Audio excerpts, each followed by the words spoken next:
끓는 후라이팬을 피하려고 하다가 불에 탄다라는 말이 있습니다. 불에 타고 있는 후라이팬이 뜨거워서 후라이팬을 버리려고 하다가 불에 몸이 된다는 말인데, 한국적인 말로 하면 폭대로 갔다가 혹 붙였다. 호랑이 피하려다가 사자 만난다. 그런 경험 많이 하셨을 거예요. 호랑이 피하려다가 사자 만난다. 나오미의 경우가 그런 경우입니다. 나오미의 가정은요, 원래는 베들레헴에서 좀 사는 가정입니다. 재정적으로 좀 부유한 가정이에요. 그런데 이스라엘이 흉년이 왔습니다. 부유한 사람인데 좀 버티면 되는데 흉년이 오니까 앞날이 깜깜하고 여기 있으면 좀 고생하겠다 이런 생각이 들어서 가족들을 다 데리고 옆 나라인 모압으로 이사를 가요. 이민이죠. 이게 사사기 시대라고 보시면 되는데 아주 오래전에 이민을 간 거예요. 이게 벌써 BC 훨씬 1500 그러니까요. 우리나라의 고조선 그런 나라가 AD 이후에 있는 나라 아니겠습니까? 제가 잘 아는지 모르겠는데 고구려 신라 백제가 600년도, 그러니까 한참 고구려 신라 백제보다도 한참 전에 사사기 시대 때 이스라엘에서 흉년이 베들레헴에 찾아오니까 그 흉년을 피하려고 가족을 데리고 집단으로 모압으로 이주한 경우가 이런 경우입니다. 모압에 가자마자 남편이 병들어서 죽습니다. 가자마자 얼마 안 있어서, 오랜 시간이 되지 않아서 남편이 죽게 되고요. 두 아들이 거기서 이제 장가를 가서 살고 있는데 10년이 안 돼서 두 아들이 다 죽습니다. 재정의 어려움을 피해서 옆 나라로 이주했는데 남편도 죽고 두 아들마저 다 죽으니까 나오미는 어떻게 보면 이방 땅에서 혼자가 된 것입니다. 며느리가 있지만 다 이방 여인 둘이, 룻과 오르반데 둘 빼놓고 이제 같이 왔던 사람은 다 죽고 나오미만 남은 거죠. 그런 상황 속에서 청산 과부가 된 나오미가 이방 며느리인 룻을 데리고 들어오는데 사람들이 나오미를 향해서 말합니다. 나오미 잘했다. 나오미 잘했다. 이게 얼마만이야 나오미 하면서 나오미의 이름을 부르니까 나오미가 민망해하고 정색하면서 나를 나오미라고 부르지 마라. 나는 나오미가 아니라 마라다. 마라. 쓴물이다. 마라. 쓴물은 어떻습니까?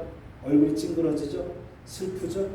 그러니까 나오미는 기쁨이라는 말인데 나는 기쁨의 이름이 나에게 합당하지 않아. 나는 너무 슬퍼.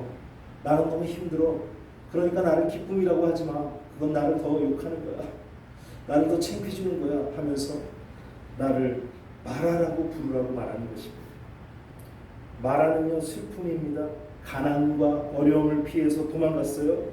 행복하게 살고 싶었습니다. 그런 목적으로 이사했는데 남편 죽고 아들 죽으니까, 또한 재산을 다 잃어버린 상태가 되니까 그는 슬픔이 된 것입니다.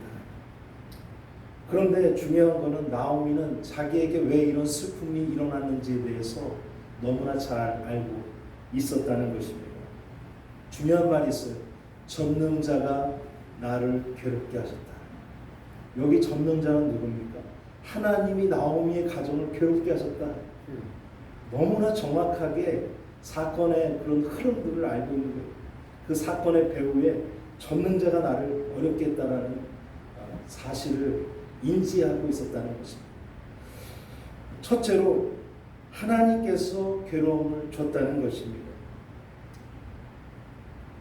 인간은요 누구나 다, 모든 사람, 말씀을 전하는 저도 행복한 인생을 꿈꿉니다. 나오미의 남편 엘리멜렉 역시 행복한 인생을 꿈꿨어요. 행복을 추구했습니다. 그렇기 때문에 베들레헴을 떠나서 모압으로 간 것입니다. 베들레헴을 떠나서 모압으로 갔던 것은 행복을 추구했기 때문에 그런 것입니다. 중요한 거는요, 우리가 인간적으로 행복, 돈 그렇게 추구한다고 해서 부자가 되는 것도 아니고 행복하게 되는 것도 아닙니다. 그게 참 재밌는 사실이에요. 돈 이러면은 그 사람은 부자가 돼야 되고 행복하면은 행복한 사람이 돼야 되지만 불완전한 행복과 불완전한 부유함들이 우리에게 열리게 되는 걸 보는데 그 이유는 뭐냐? 인간은 가다 보면은 예측 못하는 그런 상황들을 만날 수밖에 없다는 것입니다. 질병의 문제, 사업의 어려움의 문제. 올해도 보세요. 올해 이렇게 질병으로 이렇게 9개월 동안 고생할 줄 누가 알았습니까? 예측 못하는 어려움들이 찾아옴으로 인해서 행복이 깨지는 것이죠. 질병이 찾아옵니다. 고생문이 열리게 됩니다. 사고가 또 생기기도 하죠. 아무도 예측할 수 없는 것입니다. 그렇기 때문에 우리의 인생은 한 치 앞을 보지 못하기 때문에 주님의 은혜가 있어야 될 줄 믿습니다. 시편에서 말합니다. 여호와께서 지켜주지 않으면 파수꾼의 경성함이 호사로다. 파수꾼이 밤낮 지킨다고 해도 여호와께서 지켜주지 않으면 아무것도 아니다는 거예요. 그건 뚫리게 돼 있다 이겁니다. 탕자도요, 아버지의 재산 반을 가지고 외국으로 떠날 때는 의기양양했습니다. 이 돈을 어떻게 불릴까? 나도 저 지역에 가서 아버지와 같은 부유한 사람이 될 거야. 성공한 사람이 될 거야. 사람들에게 존경받는 사람이 될 거야 하고 꿈꿨지만 결국은 어떻게 됐어요?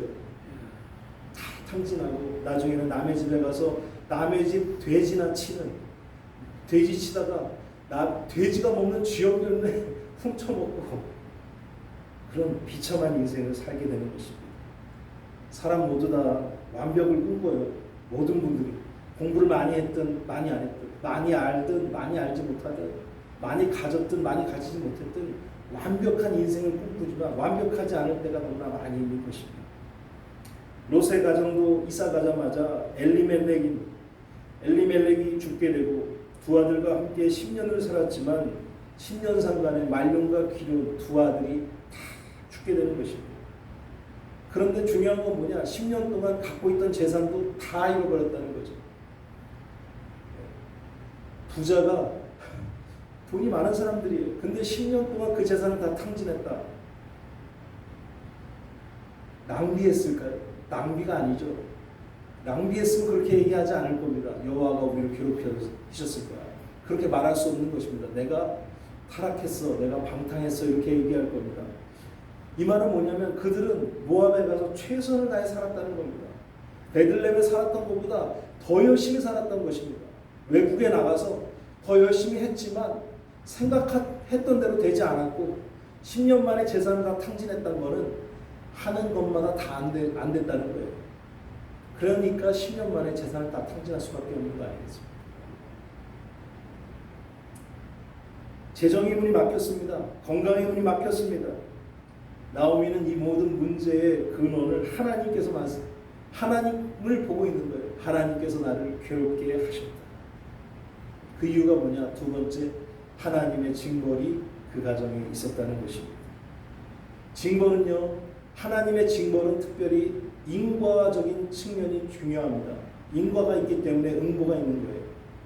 그냥 내려지는 징벌이 아닌 거예요. 그건 징벌이 아닌 거죠. 내가 사고를 당했다 이렇게 얘기해야 되는 건데 나오미는 뭐라고 그럽니까? 하나님의 징벌이 있었다. 그러니까 인과가 있는 거죠. 이유가 있으니까 하나님의 징벌이 내린 것입니다. 징벌을 맞을 만한 일을 했다는 거예요. 선택의 잘못이 있었다는 것입니다. 어려움이 찾아왔을 때 그들은 베들레헴을 떠날 생각을 했어요. 떠났습니다. 이런 속담이 있습니다. 안에서 새는 바가지는 밖에서도 샌다. 어려움이 찾아올 때 도피하는 태도는 올바른 태도가 아닙니다. 현실을 도피하고 현실을 부정하고 현실을 회피하는 것입니다. 가정에 어려움이 있으면 가정을 떠나요. 가정을 피해서 밖에서 행복을 찾으려고 합니다. 그런 인생이 행복한 인생이 되지 않고 불행한 인생으로 끝날 때가 너무나 많이 있는 것을 보게 됩니다. 중요한 건 뭐냐? 그들이 베들레헴을 떠난 가장 근본적인 문제는 뭐냐? 하나님을 잃어버렸다는 것입니다. 하나님을 예배하는 걸 잃어버렸어요. 신앙을 잃어버린 것입니다. 예배의 대상을 잃어버린 것입니다. 모압에 간다는 것은 예배하는 하나님을 뒤로 하고 갔다는 것입니다. 분명히 사사기에 하나님께서 약속의 땅을 가나안을 주셨어요. 그곳에서 말씀대로 살면은 내가 너희에게 복 주고 복의 근원이 되게 할 것이고 너희가 이 땅을 다스리게 할 뿐만 아니라 내가 이 땅을 지켜준다고 하나님께서 말씀하여 주셨습니다. 그렇게 준 땅이 가나안입니다. 그런데 그 베들레헴에서 가나안 그 땅 안에 베들레헴에서 흉년이 온다고 가나안을 떠났다는 것입니다. 그것이 그들에게 징벌을 받을 첫 번째 이유이고 두 번째는 세상 중심의 삶을 살았기 때문에 어려움이 찾아왔습니다. 잘 보세요. 보면요, 10년 동안 이들이 언제 돌아올 거라는 그런 시도도 보이지 않습니다. 룻의 가정이 언젠가는 베들레헴으로 돌아올 거야. 좀 이 흉년이 안정되면 돌아올 거야. 이런 게 아니에요. 에라 이런 땅, 이놈의 땅 이러면서 버리고 간 겁니다. 언제 돌아올 거라는 생각도 하지 않았습니다. 또한 다른 민족의 여인들이랑 그냥 통혼했어요. 보면은 나중에 레위기나 민수기나 신명기를 보시면 주님께서 우리에게 말씀하실 때 다른 민족과 통혼하지 말라고 이스라엘 백성에게 말했습니다. 그런데 아무렇지도 않게 세상으로 나가서 세상에 있는 사람들과 통혼하게 됩니다. 이방 여인들과 아무렇지도 않게 결혼한 것입니다. 이삭과 야곱의 공통점이 뭐냐?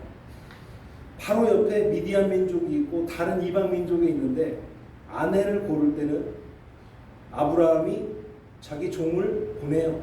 자기 고향으로 보내요. 그래서 자기 고향집에 가서 여인을 데려오게 합니다. 야곱은요 그런 경우는 아니지만 뭡니까? 도피해서 갔는데 고향집인 거예요. 아브라함의 고향집. 그래서 거기서 아내를 고르게 하는 것이죠. 그러니까 하나님께서 믿음의 가정을 이렇게 연결시키는 방법들이 너무나 놀랍지 않을 수가 없는 것입니다. 하지만 불행하게도 룻의 가정은 세상 중심의 그 나오미의 가정은 세상 중심의 삶을 살았기 때문에 베들레헴으로 돌아올 생각조차 하지 않았다는 것입니다. 그런 그들에게 징벌을 줌으로써 어려움이 찾아오고 힘들게 됩니다.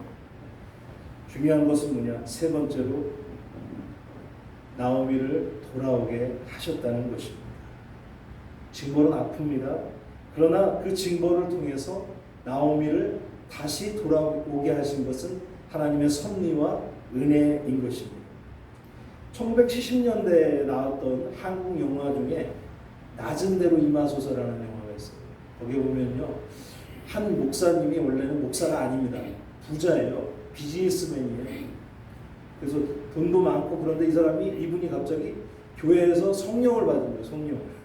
그래서 자녀들도 둘이나 있는데 목회를 이제 해야겠다는 꿈을 가졌습니다. 그래서 그 많은 재산을 이렇게 나눠주고 셋째를 낳는데 셋째는 서원을 해버려요. 그냥 이름을 요한이라고 줘버립니다. 요한이라고 치고 셋째는 하나님께 드린다. 근데 그 첫째랑 둘째는요 부유한 집에 살았습니다. 부잣집에 살았어요. 거기서 학창 시절을 보내는데 이 셋째 요한이는 가난한 집에서 태어난 거예요. 가난한 집. 왜? 아버지가 이제 개척교회로 이제 계속 돌아다니고 목회를 하는 거예요. 나중에 늦가기가 돼갖고 목회를 하시는 거예요. 그러니까 어렸을 때 보니까 엄마가 너무 불쌍한 거예요. 아버지 월급이 돈으로 받는 게 아니라 쌀 서너 말 한 달에 그게 월급이에요.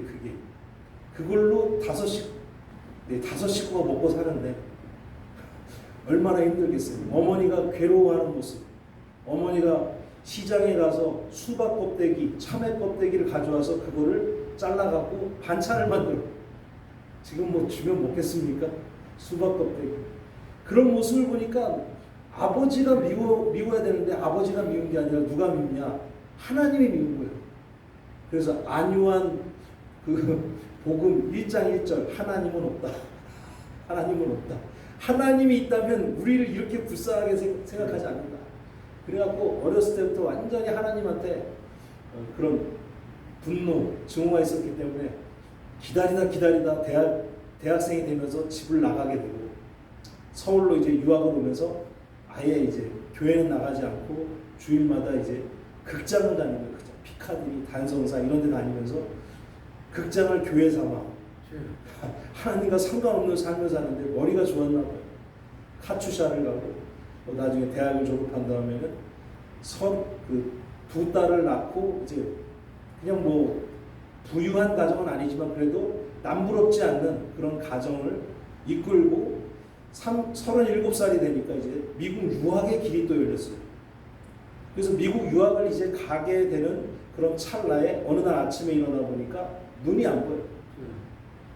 눈이 안 보이는데 신기한 게 뭐냐? 병원에 가서 안과에 가서 여러 가지 검사를 다 하는데 안과 의사가 더 놀라는 거예요. 당신은 정상이다. 안과 의사가 그럽니다. 이 사람은 앞이 안 보이는 겁니다. 아무것도 안 보여요. 그런데 의사는 당신은 정상이에요. 실명이 아니요. 의학적으로는 당신이 실명이라는 게 하나도 나오지 않아. 당신은 정상이라고. 그런데 아주 고생을 많이 해요. 수술도 받고 결국은 못 고친 것입니다.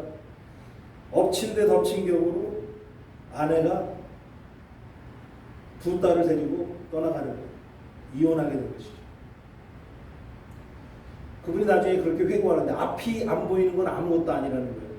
앞이 안 보이는 것보다 더 무섭고 힘든 거는 외로움이라는 것입니다. 외로움. 앞도 안 보이는데 자녀도 없고 아내도 다 떠나버린 그런 상황 속에서 무작정 집을 떠나서 5개월 만에 홍제동에서 서울역으로 가는 거예요. 서울역으로 가서 노숙하고 계속 고생하는데 그 안에 분노가 막 생기는 거죠. 자살을 하려고 그러는데 죽지도 못하는 거예요. 분노가 있는 겁니다. 왜 나는 장님이 됐나? 왜 나는 실명을 해서 이혼하게 됐습니까? 왜 아내는 도망갔습니까? 딸의 얼굴도 보지 못합니까? 왜 나는 목사 가정에 태어나서 이렇게 가난하고 힘들게 삽니까? 하나님에 대한 원망을 막 하면서 서울역으로 가는데 두렵고 떨리는 마음이 너무나 많이 있는데 하나님께서 그에게 말씀해 주셨어요. 302쪽을 펴라. 302쪽을 딱 펴니까 거기에 여호수아에게 하신 말씀. 두려워하지 마라. 내가 너를 붙들리라. 나의 의로운 손으로 너를 붙들리라. 아멘. 하나님께서 그에게 말씀 주시는 거예요. 앞도 안 보이고 돈도 없고 노숙하며 살아가고 있는데 주님께서 두려워하지 마라. 분노에 가득 찬 그에게 말씀하고 있는 것입니다. 서울역에서 이제 성령을 받게 되고 은혜를 깨닫게 되고 사명을 받게 되면서 그 안요한이란 분의 고백이 바뀌게 됩니다. 전에는 주님 왜 나 장님 되게 했어요? 주님 왜 나 와이프랑 딸이랑 다 떠났습니까? 근데 그 고백이 나중에 바뀌었습니다. 주님 장님 되게 하신 것 감사합니다. 이렇게 혼자가 되게 하신 것 감사합니다. 빈털털이 되게 하신 것 감사합니다. 입술의 고백이 바뀌게 되는 것입니다. 안요한 목사님이 TV 간증에 나와서 했던 말이 참으로 은혜가 됩니다. 징벌은 고통스럽습니다. 그렇지만 그 징벌이 없었다면 저는 주님에게로 절대로 돌아가지 않았을 것입니다. 만약 아내가 나를 떠나지 않았다면 저는 목사도 될 수 없었을 겁니다. 평생을 하나님을 원망하면서 지낼 수밖에 없었을 것입니다. 그러면서 이렇게 말합니다. 나를 버리고 갔지만 전 아내를 축복하고 용서합니다. 예수님이 나를 위해서 십자가에서 보혈을 흘리고 나를 위해 죽으셨는데 나를 용서하셨는데 내가 그 아내를 용서 못할 게 뭐가 있냐. 매일 축복한다. 그 아내가 떠남으로 말미암아 하나님께로 돌아가게 되고 목사도 될 수 있었다라고 말합니다. 말씀을 좀 정리합니다. 우리가 이 시점 속에서 하나님 앞에서 물어봐야 될 것이 있습니다. 나는 하나님의 예배자인가? 주님, 저는 진정한 하나님의 예배자입니까? 예배자라면 슬픔과 고통의 문제를 가지고 주님 앞에 나아가서 예배할 수 있어야 되는 줄 믿습니다. 저는 요즘처럼 슬픔과 고통과 분노의 감정을 실시간으로 느끼면서 살아본 적이 없어요. 그런 것들을 많이 묵상합니다. 코로나 질병으로 인해 8개월째 경제가 마비되고 교회 예배는 어려워졌습니다. 통성기도도 못하게 해, 수련회도 못 가게 해, 주일학교 학생의 학교의 공문을 다 문교부에서 보내갖고 교회 가지 말라고 나라에서 공문을 보내. 교회의 미래인 아이들이 교회 예배도 참석하지 못하게 됐습니다. 중앙질본에서 하는 것들이 저에게는 그렇게 아름다워 보이진 않습니다. 엉뚱하게 보여요. 이상해 보입니다. 한 달째 성도님들을 못 만나고 있어요. 비대면 예배를 드리고 있습니다. 이게 뭐 하는 건가? 매주 만났던 그 성도님들을 한 달째 못 만나고 있습니다. 분노와 슬픔이 자꾸 밀려옵니다. 그런데 제 안에 드는 생각이, 안에서부터 나오는 생각은 이겁니다. 나는 진정한 예배자야. 하나님이 이 문제를 해결해야지 나는 예배할 수 있는 사람인가? 아니면 이 문제를 가지고 하나님 앞에 나가서 예배할 수 있는 사람인가? 계속 제 안에서 그 문제를 질문을 하게 됩니다. 성도님들께 도전하고 싶습니다. 슬픔 속에서, 아픔 속에서 주님을 예배하는 진정한 예배자로 서시기를 부탁을 드립니다. 아멘. 하나님께서는요, 반드시 우리를 인도하고 계십니다. 아멘. 중요한 것은 여호수아를 붙드신 것처럼 하나님은 하나님의 사람들을 보호하고 계시고 붙들어 주시는 것을 믿으시기를 바랍니다. 아멘. 내가 너를 붙들어 주리라, 내가 너를 도와주리라, 아멘. 나의 의로운 오른손으로 너를 지키고 인도한다라고 말씀하고 계신다는 것입니다. 나오미에게 어려움이 왔습니다. 고난이 찾아왔습니다. 그러나 그가 빈털터리로 베들레헴으로 왔지만 그가 옴으로 인해서 믿음의 가정을 이루게 하시고 또 다른 하나님의 놀라운 은혜와 계획을 그에게 보여주셨던 거죠. 주님께서는 예배자에게, 하나님의 길에 서 있는 모든 사람에게 모든 것이, 그것이 비록 안 좋은 것이고 나쁜 것이라고 할지라도 모든 것이 합력하여 선을 이루게 하시는 줄 믿습니다. 아멘. 그저 오늘 주신 말씀을 붙잡고 같이 기도하기 원합니다. 진정한 예배자로 서 있기를 원합니다. 원망하는 사람 아니고 우리 같이 주여 세 번 부르고 같이 이걸 위해 3분 동안 같이 기도하면서 나오지 못한 성도님들도 축복하면서 같이 기도하겠습니다. 주여 주여 주여. 할렐루야. 주님 감사합니다. 할렐루야. 주님 감사합니다. 할렐루야. 주님 감사합니다. 나는 예배자입니다. 나는 빈 껍데기밖에 없는 사람은 아니고 어려움이 찾아오면 하나님 원망하고 피하려고 하고 주님을 외면하고 현실을 도피하기 원하고 하나님 살아계신 것 같지 않아. 하나님 없잖아. 있다면 어떻게 이런 어려움이 나에게 찾아올 수 있어. 원망하고 잘 보이지는 않습니다. 돌아보게 하여 주시옵소서. 나의 신앙이 올바른 길로 가게 하여 주시옵소서. 믿음 안에서 바로 세워지는 신앙이 되게 아버지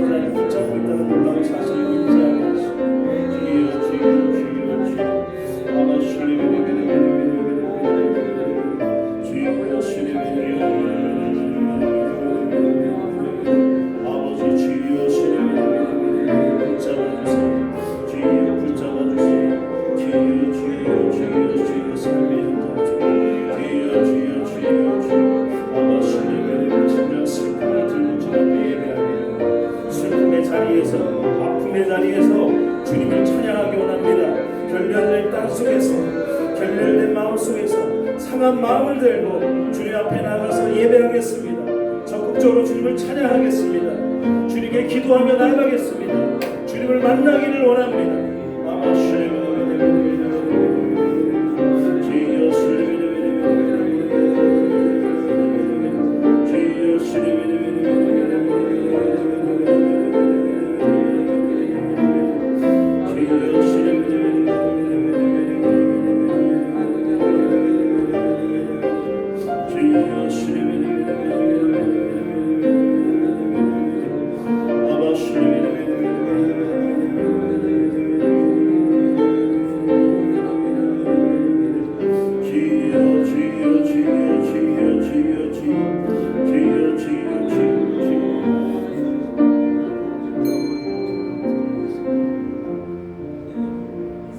사랑이 많으신 주님 감사합니다. 주님은 사랑하지 않는 사람에게 증거를 주지 않으십니다. 주님은 사랑하지 않는 사람에게 고통을 주지 않으시고 사랑하기 때문에 돌아오기를 원하시기 때문에 우리의 어려운 상황이 있을지라도 그 결렬된 땅에서 그 아픈 마음을 가지고 주님 앞에 예배하는 예배자로 서기를 원합니다. 풀리지 않는 현실 속에서 암담한 마음을 가지고 머물러 있는 것이 아니라 그 자리에서 그 아프고 상한 마음을 들고 적극적으로 주님 기도하며 주님을 만나겠습니다. 주님의 은혜를 경험하겠습니다. 성령님을 만나겠습니다. 성령님의 은혜를 적극적으로 경험하기를 원합니다. 예배자로 서게 하여 주세요. 마지막 때에 예배자로 서게 하여 주시옵소서. 붙잡아 주시는 주님 감사합니다. 모든 것 가운데 함께 하시는 주님 감사합니다. 가정에서 이 예배를 보는 많은 성도님들을 주님께 올려드립니다. 외로움과 또 번민과 어려움 속에 또 슬픔과 분노 속에 있는 분들이 많이 있을 것입니다. 예수님의 보혈로 정결케 하여 주시옵시고 강건하게 하여 주시옵시고 우리가 다른 것을 인지하는 것이 아니라 하나님의 의로운 오른손으로 두려워 말라 하시는 그 하나님이 바로 우리 곁에 있어 우리의 손을 붙잡고 계시는 그 하나님을 인지하게 하여 주시옵시고 그 주님의 능력으로 다시 한번 일어설 수 있도록 주여 붙잡아 주시옵소서. 붙잡아 주시는 주님 감사합니다. 예수님의 이름으로 기도드립니다. 아멘. 광고 말씀드리겠습니다. 성경 통독은 지금 시편 30편 하고 있고요. 비대면 예배로 드려주고 있습니다. 그런데 다음 주 20일 주일 예배부터는 모여서 예배 드리겠습니다. 이번 주는 연세 많으신 권사님들 위주로 좀 전화 신방을 하도록 하겠습니다. 많이 기도 부탁드리겠습니다. 9월 20일 주일 예배는 다 함께 모여서 드립니다. 예배는 11시에 정상적으로 11시에 드리겠습니다. 성가대나 이런 부분들은 주중에 전화로 연락을 드리도록 하겠습니다. 다 같이 일어나셔서 찬양하겠습니다.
세상에서 어디로 갈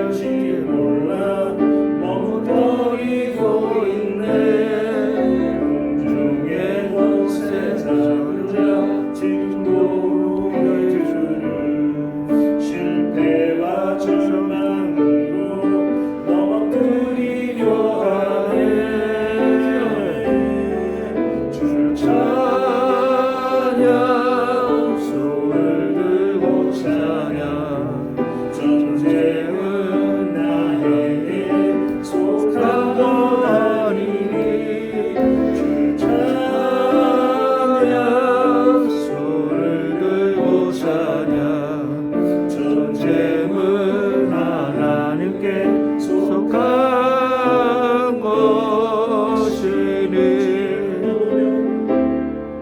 주위를 둘러보면 아무도 없는 듯 믿음의 눈을 들면 보이는 분 계시네.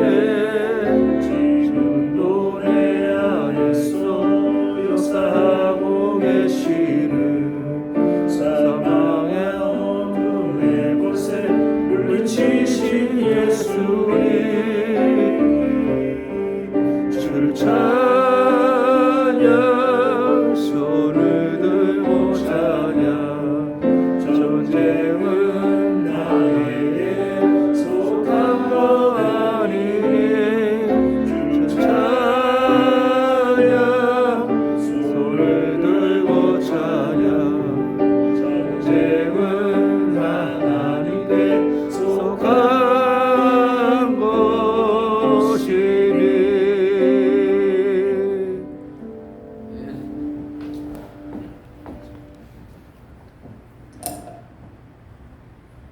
우리 주님 예수 그리스도의 은혜와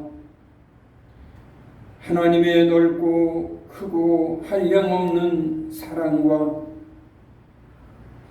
성령님의 부족하고 연약함을 도우시는 은총이 오늘 모인 저희들과 남문교회 온 성도들과 가정 위에 이제부터 영원토록 함께 하시기를 축원합니다.